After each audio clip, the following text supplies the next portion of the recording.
여러분 안녕하세요. 산소처럼 신선한 산업통상자원부의 소통 채널 산소통. 저는 이 프로그램의 진행을 맡고 있는 산업통상자원부 온라인 대변인 최효환입니다.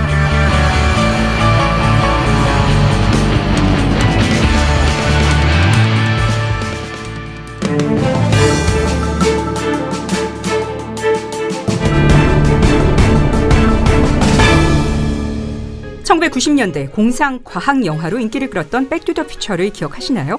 이 영화 속에 나오는 자동차는 정말 특별한 능력을 갖고 있었는데요.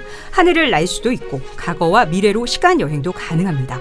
근데 우리의 눈길을 사로잡은 장면이 하나 더 있죠. 바로 자동차의 연료로 바나나 껍질 같은 음식물 쓰레기를 쓴다는 건데요. 예전 공상과학 영화에서 나온 기술들이 하나둘씩 현실화되고 있는 걸 보면 헛된 공상이 아닌 현실에 가까운 상상이 될 수 있을 거란 믿음도 갖게 됩니다. 하늘을 나는 차, 음식물 쓰레기로 움직이는 차가 실현 가능할 수도 있다는 이야기란 거죠. 사람에게 상상력은 새로운 창조의 원동력이 됩니다. 생각을 현실로 만드는 기술, 그 중요한 시기에 지금 우리가 살고 있다는 것은 참 행복한 일일 수 있습니다. 그래서 오늘은 미래를 상상하고 현실로 만드는 분들을 모시고 미래차의 미래는 이란 주제로 전문가들과 함께 이야기 나눠보겠습니다. 5분을 모셨는데요. 먼저 산업통상자원부 자동차항공과의 양병래 과장님, 국토교통부 미래드론교통담당관 이랑 과장님, 항공우주연구원 이해창 본부장님, 현대자동차 미래모빌리티 시스템 김재형 팀장님, 그리고 산업통상부를 출입하고 있는 건혜민 머니투데이 기자님 5분 자리해 주셨습니다. 안녕하세요. 안녕하세요. 네, 그러니까 산업통상자원부의 자동차 항공과 자동차와 항공을 모두 총괄하시는 양 과장님.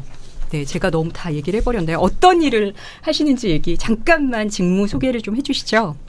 네, 안녕하십니까. 산업부 자동차항공과 양병래 과장입니다. 저희 자동차항공과에서는 제조업 중에서 큰 부분을 차지하고 있는 자동차 산업과 항공 우주 산업의 경쟁력 제고를 위해서 불철주야 노력을 하고 있습니다. 불철주야, 네.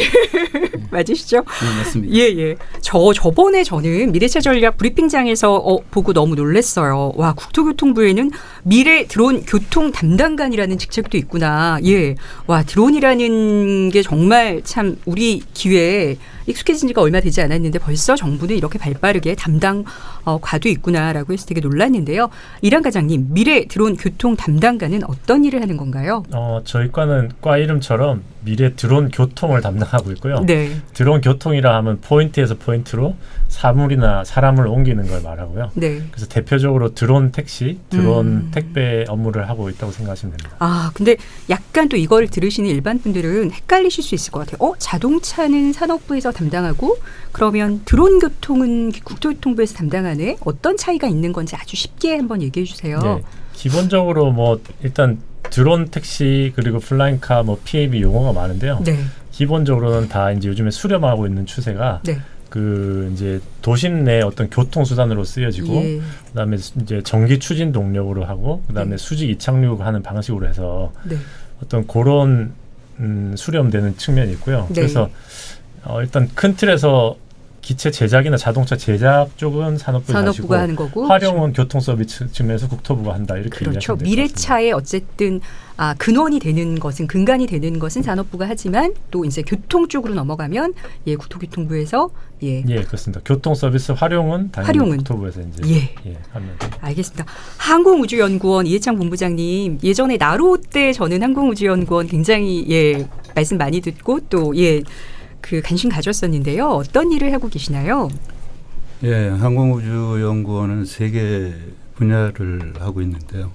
제가 담당하고 있는 항공 분야. 네. 항공 분야에는 무인기 및 유인항공기. 네. 물론 PAV 같은 개인형 항공기도 포함을 하고 있고요. 네. 그다음에 하고 있는 게 위성 분야입니다. 네. 지금까지 한 13개 정도의 위성을 지금 올려서 운영 중이거나 지금 개발 중인 것만 지금 7개 정도로 그렇죠. 하고 있고요. 그리고 또 한 가지가 아까 말씀드렸던 나로 그 발사체 본부라고 합니다. 그렇게 3개 분야가 있습니다. 위성과 발사체와 항공. 알겠습니다. 현대자동차의 미래 모빌리티 시스템 뭐 하는 곳인가요? 저희는 이제 9월 말일부로 아시다시피 이제 UAM 사업부라는 게 신설되어서요. 네, 몰랐어요 저희는. 앞으로 이제 플라잉카 시장에 본격적인 대응을 하겠다는 그런 최고 경영층의 의사에 따라서 지금 저는 회사에서 UAM 개발을 지금 담당하고 있습니다. 아, 지금 막 자기소개를 하시는데 벌써 막 UAM, 뭐 플라잉카 이런 얘기가 나오는데 그 용어 설명은 잠시 후에 제가 다시 한번 정리를 하는 측면에서 말씀을 여쭤볼게요. 아, 그리고 권혜민 머니투데이 기자님 나오셨고요. 산업통상자원부 출입하고 계십니다. 네. 네, 저는 머니투데이 경제부 소속으로 산업통상자원부 주요 정책들을 취재해서 기사화하는 일을 하고 있고요. 출입한 지는 얼마 되지 않았고 한 1년 3개월 정도 됐는데 많이 되신 겁니다. 네. 이제 최근에 미래차 전략을 발표하실 때도 그 자리에서 브리핑을 듣고 기사를 네. 쓰고 했고요. 더 네. 궁금한 점들을 여쭤보러 왔습니다. 예, 권 기자님 사실 네. 그 출입기자 입장에서도 미래차는 사실 굉장히 중요한 아젠다죠. 아, 그죠? 그렇죠. 예. 네, 저희가 기사도 굉장히 그날 많이 나왔고 네.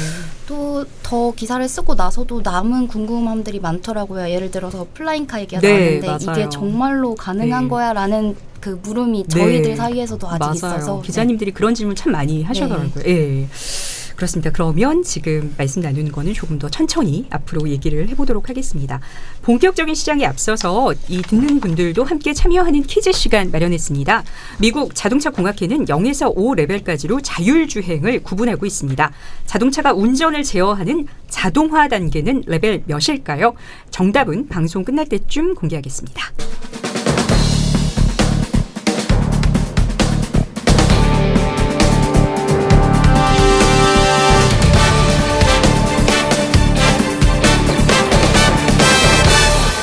네, 제가 백투더퓨처 이야기로 시작을 해봤는데 권 기자님 혹시 이 영화 아시죠? 저는 사실 검색을 해보고 왔는데요. 아, 진짜요? 제가 태어나기 전에 나온 영화더라고요. 예, 맞습니다. 그래서 보지는 못했고 예. 대충 어떤 내용인지 그렇죠. 알고 권 기자님이 90년대생이실 네. 테니까 이 영화는 아마 80년대 뭐 90년 뭐 이렇게 그렇죠. 나왔죠. 예, 그랬던 것 같아요. 아, 예, 그렇습니다. 네. 그래서 하늘을 나는 차 저는 이거 정말 어렸을 때 본 기억이 너무 생생히 있어서 네. 시간 여행이 가능한 차, 음식물 쓰레기로 움직이는 차 이런 게 있었어요. 검색을 한번 해보셨으면 알겠지만 이 중에서 사실 권 기자님은 어떤 차가 가장 탐나세요? 이렇게 셋 중에 꼽아보자면은 하늘을 나는 차가 플라잉카. 제일 궁금한데요. 네. 그러니까 시간 여행이 가능한 차는 사실 좀 더 현실감이 없다고 해야 되나? 별로 가보고 싶으신 시간이 없는 거 아니에요? 또 시간 여행을 잘못했을 때 네. 이제 영화에서 네. 이제 큰일이 나고 네. 이런 경우가 많았기 때문에 네. 네, 하늘을 나는 차 요게 제일 궁금합니다. 알겠습니다. 오늘 주제가 양 과장님 네. 미래차의 미래입니다. 근데 사실 정말 또 차에 대해서 관심이 없는 분들은 미래차에서의 미래차는 과연 뭐야? 뭐가 미래차라고 말하는 거야? 라는 기본적인 의문도 가지실 수 있을 것 같아요. 우리가 미래차라고 했었을 때 미래차는 어떤 거를 말하는 걸까요? 네, 그 미래에서 쓰여질 이제 자동차가 어떤 걸 얘기하느냐, 그게 이제 미래차에 대한 정의가 될 수 있을 것 같고요. 네.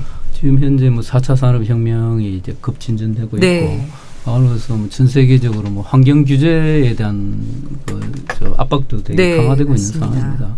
아울러서 또 뭐 AI라든가 이런 거에서 지능화가 되게 급진전되고 있고요. 네. 그런 의미에서 볼 때 저희들은 대표적인 카로서 네. 전기차, 네. 수소차, 네. 자율주행차 이렇게 네. 꼽고 있습니다. 네. 네. 그러니까 지금 사실 이번에 발표된 전략 그 미래차 전략을 보면 굉장히 사실 플라잉카 권 기자님이 궁금하다고 했는데 사실 실용화를 2025년에 실용화라는 게 사실 명시가 돼 있어서 궁금하거든요. 그러면 진짜 불과 5, 6년 정도 지금 2019년이니까 나와 있는 건데요. 일단 그 전에 그렇다면 아까도 말씀드렸지만 플라잉카라 그러면 뭐 나르는 자동차라는 거는 알겠는데 김 팀장님 이른바 이렇게 미래형 자동차라고 할 수 있는 이런 것들을 좀 구분을 한번 해주시죠. PAV는 뭐고 플라잉카는 뭐고 UAM은 뭐고 에어 택시는 뭔가요?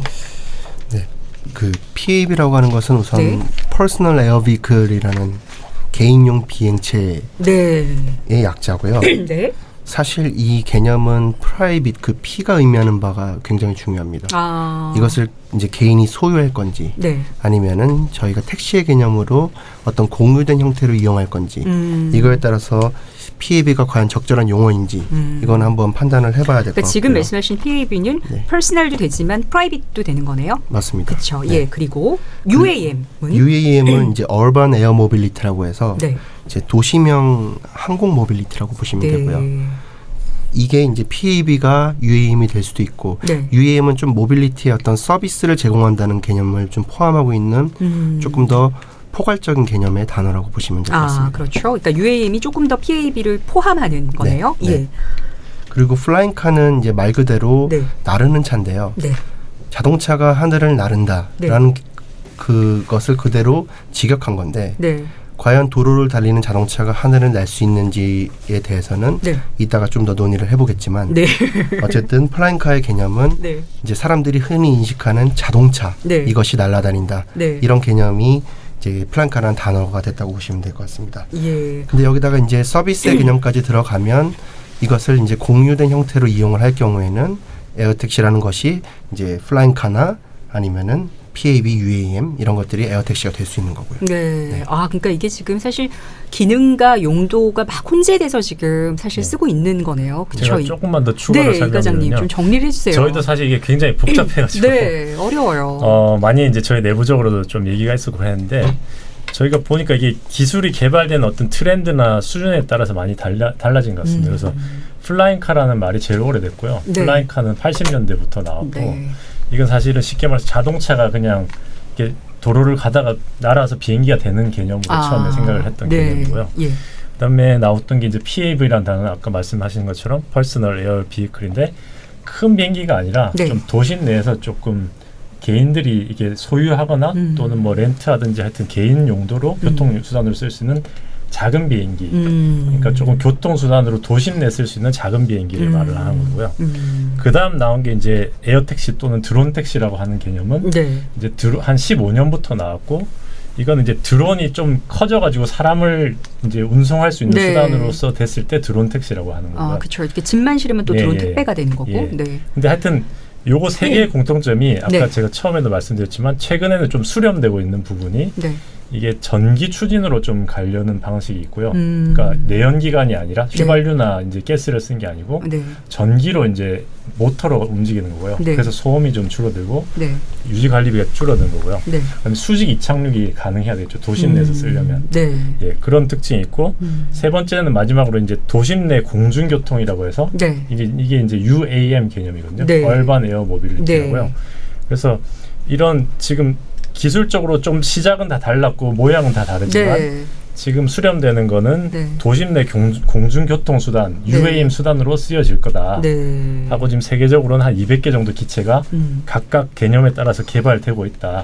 이렇게 이해하시면 됩니다. 그럼 일반 분들은 그냥 지금 말씀하신 모든 것들이 어쨌든 뭔가 위로 뜨면 그냥 예. 다 그냥 포괄적으로 플라잉 카라고 생각해도 무리가 없는 건가요? 그렇죠. 그쵸? 그렇게 대표적으로 그냥 저희가 직관적으로 이해하기는 제일 쉬우실 것 같습니다. 네. 그렇죠. 기자님, 이게 막 용어가 굉장히 많은데 어쨌든 그거를 다 뭉뚱그려서는 사실 언론 같은 경우에서는 플라잉 카라고 표현을 하는 게 제일 용이하고 또 적합하니까. 예. 그래서 하늘을 나는 차가 이제 2025년 실용화된다 이렇게 기사를 많이 썼거든요. 그렇죠. 네. 그리고 자율주행 같은 경우에는 27년 최초 세계 상용화. 이 부분은 사실 굉장히 중요한 또 저희 정책 부분이라서 조금 더 뒤에 양 과장님한테 더 여쭤보도록 하겠습니다. 그러면 조금 그 용어 설명 얘기를 조금만 더 하고 하면 시장은 사실 그렇다면 이렇게 지금 이런 것들이 막 날아다니고 이러면 예 제조 산업의 시장성 정도는 어느 정도로 보고 계세요? 플라잉카에 대한 제조 시장은 전 세계적으로 전 세계적으로 네. 지금 현재 그 상용기 시장이 2018년 기준으로 우리 규모로 하면 340조 정도 됩니다. 340조. 상용기가요. 상용기가 네. 보잉이나 에어버스, 엠브레어, bombardier 다 포함해서. 네네. 그게 부품까지 포함할 때 한 340조 정도 되는데 네. 이 플라잉카 시장은 작년 모건 스탠리 그 투자은행이 따르면 발표에 따르면 네. 1,800조를 예상을 하고. 예상 언제예요? 언제? 작년 12월에 한 게 네. 기준 시점은 2035년입니다. 그러니까 15년 한 이후에는 1,800조에 달하는 그런 시장이 열릴 것이다 이렇게 예측을 하고 있고요. 그게 맞든 틀리든 간에 네. 저건 항공 시장에서는 보지 못한 수치입니다. 패러다임이 완전히 바뀌는 거네요. 바뀔 수가 있죠. 네. 지금 더구나 그 상용기 시장 같은 경우는 75% 이상이 보잉과 에어버스가 양분을 하고 있고 네. 그 그 작은 부분에 저희가 부품 단위에서 지금 참여를 하고 있는데 네. 뭐 연간 매출액 수준이 한 6조 원 정도 되거든요. 그렇다면 이 1,800조라는 시장은 어떻게 접근하느냐에 따라서 완전히 패러다임을 바꿀 수 있다고. 그러네요. 그러니까 정말 굉장히 많은 나라들의 중요한 제조 산업의 근간이 달라질 수 있는, 그렇죠? 지형도가 달라질 수 있는 거네요. 그럼 조금만 더, 그러면 미국은 물론 유럽이나 아시아에서도 사실 우리만 지금 이렇게 하진 않을 것 같아요. 미래차에 대해서 열풍이 어느 정도로 지금 불고 있는 건가요? 크게 자동차 산업 부분에서는 유럽에서 폭스바겐, BMW, 포르쉐, 그리고 영국의 롤스로이스, 네. 그런 대표적인 자동차 회사들이 다 참여를 브랜드죠? 하고 있고요. 투자에 참여를 하고 있습니다. 그리고 항공회사로는 아시다시피 보잉과 에어버스, 그리고 엠브레어가 여기에 참여를 하고 있고요. 그러니까 진짜 이 시장은 자동차 메이커와 항공기 메이커가 격돌을 벌이고 있군요. 더구나 서비스 프로바이더라고 나타나는 것이 네. 지금 우버사가 그렇죠. 미국에서 지금 23년부터 그 댈러스와 LA에 시범 운영을 하겠다. 이렇게 이제 우버 에어 택시가 나오는 거네요. 그렇죠. 그리고 에어버스는 또 유럽에서 그 세계 기종을 지금 개발을 하는 것 외에도 붐이라고 해서 서비스 프로바이더를 브라질에 있는 걸 샀어요. 인수를 해서 지금 진출할 준비를 하고 있습니다. 그럴 정도로 굉장하고요. 그리고 그 뭐 여러 가지 들으셨겠지만 스타트업들이 있습니다. 그 릴리움이라든가 아까 말씀하신 볼로콥터, 조이라든가 뭐 여러 가지. 그러니까 지금 말씀하시는 스타트업 회사들은 전부 다 어쨌든 조금 비히클을 만드는 곳이죠. 그렇죠. 그 보통 그 키티워크 같은 경우에는 뭐 구글 페이지가 한 1억 불 정도, 한 1,000억 정도를 투자한 걸로 되어 있고요. 조이 같은 경우에는 뭐 잘 아시지만 인텔하고 도요타 그런 데서 한 1억 불 정도. 어마어마하네요. 그래서 저는 처음에 사실 미래 드론 교통 담당가는 뭐 하는데요? 라고 했는데 정말 있어야 되는. 저희도 지금 2달 됐습니다. 반드시 있어야 되는. 양 과장님. 제가 뭐 잠깐 덧붙이자면 실제로 그러면 차량이 이제 그 플라잉카가 이제 실제로 이제 공중에 뜨는 성공했느냐의 문제인데요. 올 1월 달에는 보잉사에서 이제 무인 사람이 없는 상태에서 수직 이륙을 성공한 바가 있고, 올 1월에요. 그리고 올 9월 달에는 그 독일 스투트가르트에서 벤츠사가 이제 공중에 띄우는 데 성공했습니다. 그럼 이제 항공기 회사인 보잉이 먼저 띄웠고 이제 벤츠가 띄웠네요.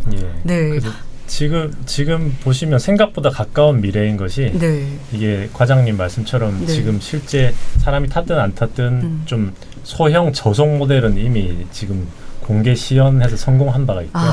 대표적인 게 그 독일의 볼로콥터나 아니면 뭐 중국의 이항 이런 곳이 성공했고 또 이제 우버도 대표적으로 지금 미국에서 제일 앞선 계획을 갖고 있는 회사인데 내년에 이제 LA하고 댈러스 그리고 호주 멜버른에서 내년 하반기쯤에 시범 공개 한번 비행을 하겠다 하는 목표를 가지고 있고 현실화될 걸로 보고 있고요.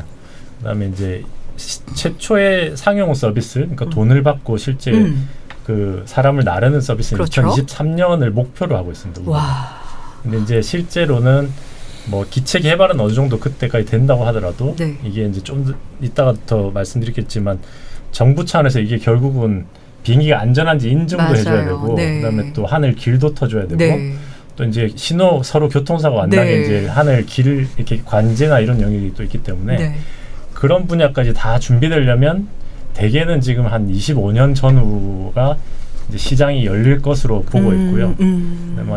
보통 보면 이제 활성화 시점은 한 30년에서 35년 그렇게 보는 게 대략적인 시장의 좀 이제 지금 현재 분위기인 것 같습니다. 그러니까 권 기자님 사실 정책이 발표됐을 때는 사실 모든 기자님 25년이면 5년 정도밖에 안 남았는데 뭘 실용화해야 했는데 이미 이렇게 실용화에 대한 여러 가지들이 다 나오고 있네요. 당시에도 질문이 많이 나왔었는데 이게 또 실용화랑 상용화의 개념에 대해서도 질문이 많더라고요. 그래서 실용화가 2025년에 이제 목표로 하신다고 했는데 네. 그 필요한 게 진짜 아까 말씀하셨듯이 그렇죠. 교통 체계랑 네. 이런 것들을 예. 어떻게 해결할 거냐인데 네. 그게 조금 더 어떤 식으로 하실 건지 그게 좀 구체적인 게 궁금해요. 저는. 네. 그래서 사실은 일단 기본적으로 이제 제일 큰 게 두 가지입니다. 처음은 인증이고요. 네. 인증은 이제 기존의 안전한지. 항공 네. 정책의 영역에서 이 기체가 안전한지, 네. 그러니까 국가에서 이렇게 도장을 찍어주는 걸 네. 인증이라고 하고요. 예. 그다음에 이제 얘가 이제 날아다니려면 하늘 길과 관제가 필요한데 네. 그 두 가지 영역이 가장 중요하거든요. 네. 그래서 사실은 기체를 아무리 만들어도 인증이 되지 않고 그 관제 영역이 없으면 사실 다닐 수가 없는 겁니다. 그래서 그 두 개가 가장 중요한 부분이고 일단 인증 부분은 지금 얘를 항공기로 수준의 안전도를 요구할지 아니면 조금 그냥, 더 완화된 네. 수준으로 할지에 대해서 국제적으로 논의가 지금 진행되고 있는 상황이고요. 그러니까 항공기 수준으로 만약에 한다면 이게 10의 마이너스 9승분의 한 번 치명적인 사고가 날 확률을 볼 것인가의 문제인데 네. 예. 그게 이제 지금 그렇게 되면 아예 시장이 안 열릴 거다. 너무 보수적이기 때문에 이렇게 접근한 게 약간 유럽에서 이제 10의 마이너스 9승 정도로 조금 보수적인 기준을 가지고 있고요. 미국은 조금 다른가요? 미국은 아직 정해진 건 없지만 그건 조금 너무 과하니까 예. 조금 더 완화할 수 있는 거 아니냐. 예. 이렇게 하고 있는 게 미국 FA의 입장입니다. 그래서 이게 아직 국제적으로도 어느 정도 기준에서 우리가 안전성을 입증해야 될지 또 어떤 기준으로 우리가 얘를 안전하다고 평가를 해야 될지 그런 기준을 다 만들어야 됩니다. 그러니까 권 기자님 아마 미래교통 담당관이 두 달밖에 안 되셨으니까 예, 지금 열심히 참고로 말씀드리면 내년 저희가 이제 2023년에 일단은 초벌 이제 이 제도를 갖추는 게 목표고요. 네. 그 다음에 이제 2년간 더 조금 더 이제 실제 보면서 실용화를 한다는 게 25년까지는 제도적인 정부 차원의 준비는 끝내겠다 하는 게 목표고 실제 이제 상용화는 돈을 받고 서비스하는 게 네. 상용화이기 때문에 그거는 아직까지 이제 우리나라 시장을 가지고 그 사업 계획을 가진 구체적인 사업 계획을 가진 회사가 아직까지는 없으시거든요. 네. 그러니까 현대차에서 좀 더 열심히 이제 해주시길 바라는데 그 계획이 있으시면 이제 네. 실제로 실용화가 될 수도 있겠죠. 그 네. 시점에. 네. 근데 어쨌거나 정부 차원에서는 현 시점에 25년 실용화 정도가 가장 베스트한 목표인 것 같고 상용화는 조금 더 또 민간 사업자가 있어야 되기 상황을 좀 때문에 보고 더 조금 더 봐야 되는 상황이라서 저희가 실용화라고 했습니다. 현대차 김 팀장님, 네. 보잉과 벤츠는 지금 올렸습니다. 현대차는 어느 정도인가요? 현대차도 이제 후발주자이긴 하지만 네. 이제 막 본격적으로 착수를 하고 있는 단계고요. 네. 저희도 아까 담당관님께서 말씀하셨듯이 실용화가 이루어지고 상용화가 이루어진 데까지 앞으로 이제 최소 10년 정도는 네. 기다려야 된다고 보고 있습니다. 예. 그래서 기존의 항공기가 지금의 안전에 대한 신뢰성까지 확보하는데 100년 이상이 걸렸거든요. 근데 말씀하셨듯이 이거를 단기간에 플라잉카가 이 안전에 대한 신뢰성을 그 정도까지 확보하는 거는 사실상 어렵습니다. 네. 10년, 15년 안에. 네. 네. 따라서 현재 존재하는 기술을 잘 융합을 해서 네. 헬리콥터보다 안전하고 여객기만큼 안전한 거라고 사람들이 인식할 수 있는 수준까지 네. 실용화 사업, 그 다음에 시범 사업 등을 통해서 앞으로 이런 것들을 민간에서 받아들일 수 있는 그런 수준, 그런 시기가 좀 있어야 된다고 저는 생각하고 있습니다. 최근에 일련의 현대차의 발표를 보니까 굉장히 정말 플라잉카를 비롯해서 미래차에 올인하고 있다는 게 느껴지던데요. 어느 정도로 지금 예산이나 그 인원이 투입돼서 지금 만들고 계시는 건가요? 불철주야하고 지금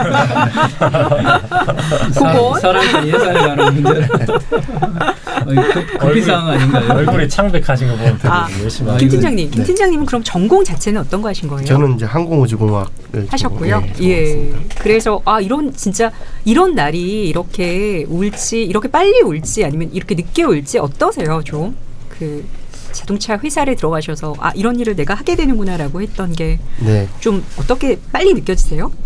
저도 항공기에 대한 꿈을 갖고 대학교 때 공부를 했던 것 같은데 네. 그거를 생각하면 굉장히 도전적이면서도 좀 야심차게 하고 싶은 거는 사실 있습니다. 그래서 네. 어떤 거예요? 지금 플라잉카가 사실 개인적으로는 머릿속에 어렸을 때부터 좀 생각을 했던 거고 네. 그런 컨셉에 대한 고민은 10년 이상을 해왔기 때문에 네. 이런 것들을 이제 실현 가능한 것들을 좀 융합을 해서 네. 하루 빨리 구현을 해내는 것이 목표고요. 구현 자체는 오래 걸릴 것 같지는 않습니다. 뭐 4, 5년 정도면은 가능하겠지만 말씀드렸다시피 그게 안전에 대한 검증 기간이 오래 필요하기 때문에 그 부분까지를 고려한다면 한 10년 로드맵을 가져가는 게 맞지 않느냐 그런 생각을 갖고 있습니다. 와, 근데 머릿속에 10년 동안에 어쨌든 청사진을 꾸리셨던 게 이제 막 가시화되고 있으니까 진짜 좋으실 것 같아요. 네. 양 과장님, 사실 우리가 그 레벨 3 뭐 이번에 전략이 발표되면서 뭐 완전 자율주행차의 이렇게 단계가 여러 가지가 있는데 또 일반 분들은 사실 잘 모르시는 분들이 많아가지고요. 정부가 사실 이번에 발표했을 때 세계 최초로 레벨 4 수준의 완전 자율주행을 실현하겠다고 밝혔는데, 그렇다면 레벨 3와 레벨 4의 뭐 차이라든가 이런 거를 좀 완전 자율주행의 뭔가 단계에 대해서 조금만 설명해 주시면 좋을 것 같아요. 기본적으로 레벨 3가 이제 레벨 2와 차이가 이제 뭐 3, 4가 뭐냐고 물어보셨는데 그 전에 그 1, 2하고 차이가 뭐냐? 1, 2는 기본적으로 사람이 이제 자율차를 운행하는데 책임을 져야 되는 거고요. 1, 2까지는 사람 책임져야 되고 뭐 약간 뭐 센서라든가 이런 보조는 받을 수는 있지만 3가 넘어가면 그때부터는 이제 자동차가 기본적으로 책임을 지게 되는 거죠. 3부터는 예, 3부터. 그래서 문제가 생겼을 때 자동차가 알아서 회피를 해가는 그렇게 되고요. 그 3와 4 사이가 뭐냐? 자동차가 알아서 그 돌발 상황에 이제 처리를 하는데 근데 상당한 돌발 상황이 발생했다. 그렇죠. 그랬을 때는 사람이 움직여야 됩니다. 사람이 이제 비상 스톱을 한다든가 개입을 해야 된다는 거죠. 그게 3 정이고 결정적 레벨 4에서는 그런 상황, 돌발 상황에서도 자동차와 시스템이 알아서 이제 처리하는 걸로 한다. 조치하는 것이 이제 레벨 4이고요. 그럼 레벨 5하고 차이가 뭐냐? 레벨 4 같은 경우는 이제 도심지, 고속도로라든가 이제 도심지에서 이제 그 자동화를 얘기하는 거고, 레벨 5는 그야말로 이상적인 뭐 언제 어디서나 이제 자동화가 되는 자율주행이 가능한 그런 구분이라고 보시면 될 것 같습니다. 그러니까 권 기자님이 그거 되게 궁금해하셨어요. 사실 그럼 27년에 이게 레벨 4가 된다고 발표를 했는데 가능한지. 네, 이게 진짜 현실성이 있는 건지 이 부분도 되게 궁금하더라고요. 그래서 이건 제가 이제 한 달 반 전에 미국의 이제 샌프란시스코 밑에 이제 실리콘밸리라고 있지 않습니까? 그 사이 좀 갔다 왔어요. 가서 뭐 구글의 이제 웨이모라고 자율주행차를 직접 타보고요. 그리고 그 다음 날은 밤새워서 비행기 타고 디트로이트를 건너갔어요. 밤 10시 50분 비행기 타고 도착하니까 시차 때문에 이제 아침 7시에 도착하더라고요.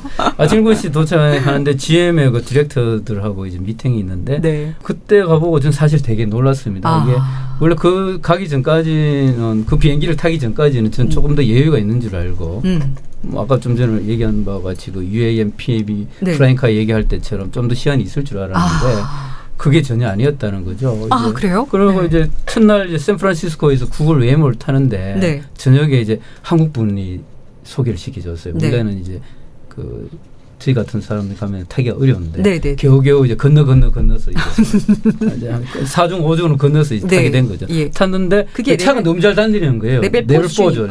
레벨 4를 제어하는 건데 그 운전자분이 이제 앉아만 있는 거고 핸들은 손 안 대고 휴대폰 보고 딴 거 하고 계시는데 처음에 출발을 하는데 커브길을 도는데 싹 돌더라고요. 한 시속 한 30km를 싹 돌아요. 그리고 마운틴뷰 시내였는데 그 대로를 이제 그 조인하게 되는 거죠. 작은 갓길에서 대로에 올라타야 되는데 그걸 순식간에 올라타는 거죠. 그리고 원래는 사람들이 두리분 거리다가 타게 되는데 근데 시간이 걸려요. 근데 얘가 기계다 보니까 겁이 없더라고요. 그러니까 저희가 사실 사람이 하면 계속 여러 번 봐야죠. 그걸 같이 탔던 이제 이제 구글의 한국 분이 여자분이었는데 디자이너죠. 이기에 빌어서 그분께 감사드립니다.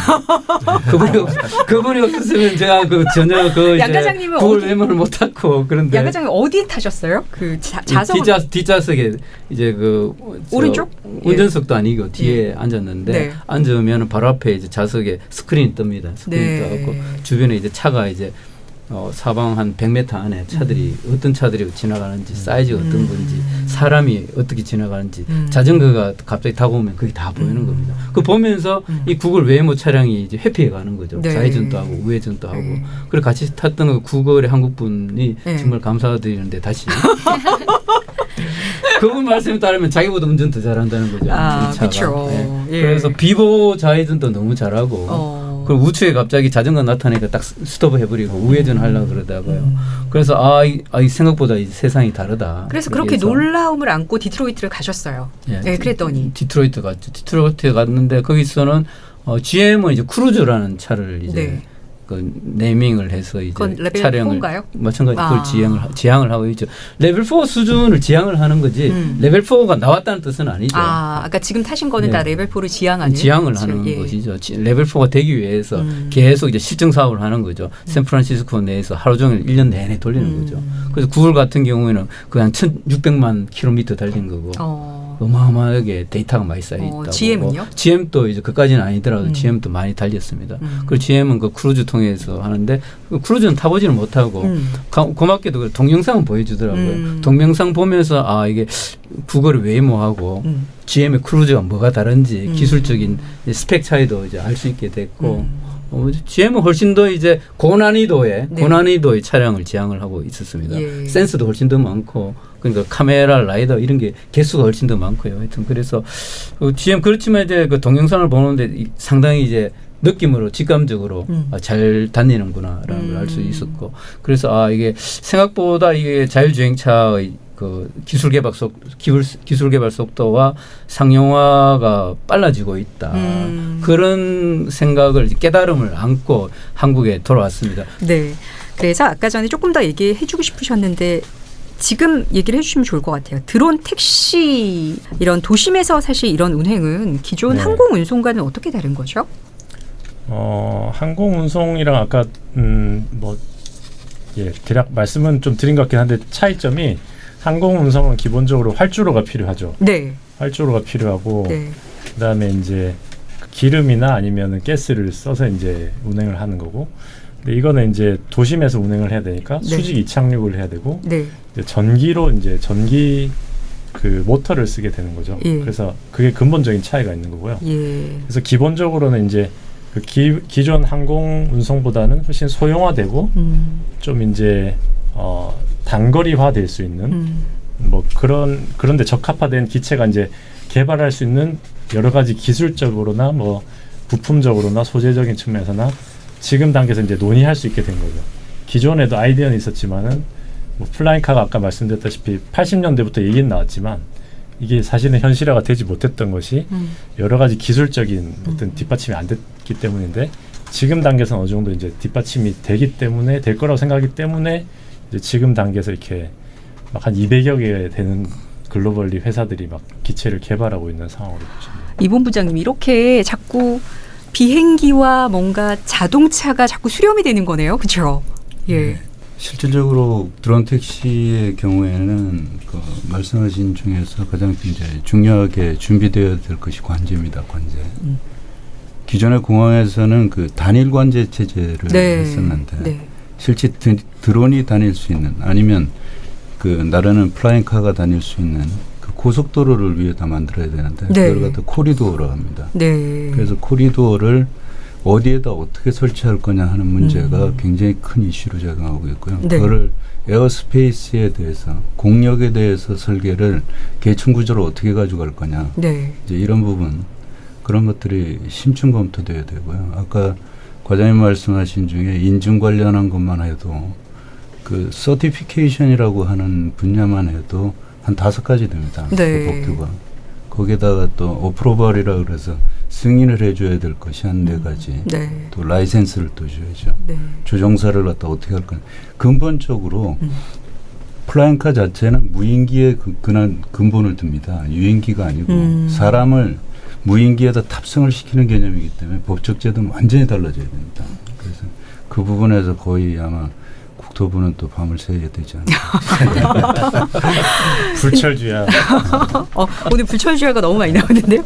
근데 권 기자님, 사실 참 이런 시기에 또 이렇게 또 그 취재를 하실 수 있는 것도 굉장히 매력적일 것 같아요. 왜냐하면 하나의 산업 자체가 태동을 하는데 그와 관련된 규제나 인증이나 뭐 이런 것들이 다 같이 시작해야 되는 것도 얼마 안 되는 빠른 시간 내에, 그죠? 그렇죠. 네. 패러다임 자체가 아예 변화하는 거니까 네. 지금 현재 도로를 달리는 또 운송 수단의 개념이 아예 바뀌는 거라서 네. 또 공부를 하면서 따라가게 되는 것 같습니다. 네, 그리고 그러니까 그 어떤 브리핑보다 미래차 전략 브리핑 때 정말 기자님들의 질문이 되게 많고 다양했어요. 네.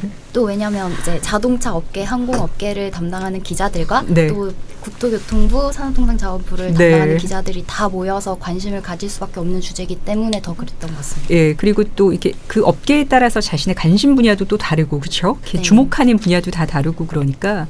예, 그래서 참 열띤. 네, 그때 막 이 과장님도 이렇게 계속 계시면서 네. 붙잡히셨죠. 네. 저한테도 저분 누구시냐고 자꾸. 오늘의 이 특별한 인연으로 이어지게 된 것 같습니다.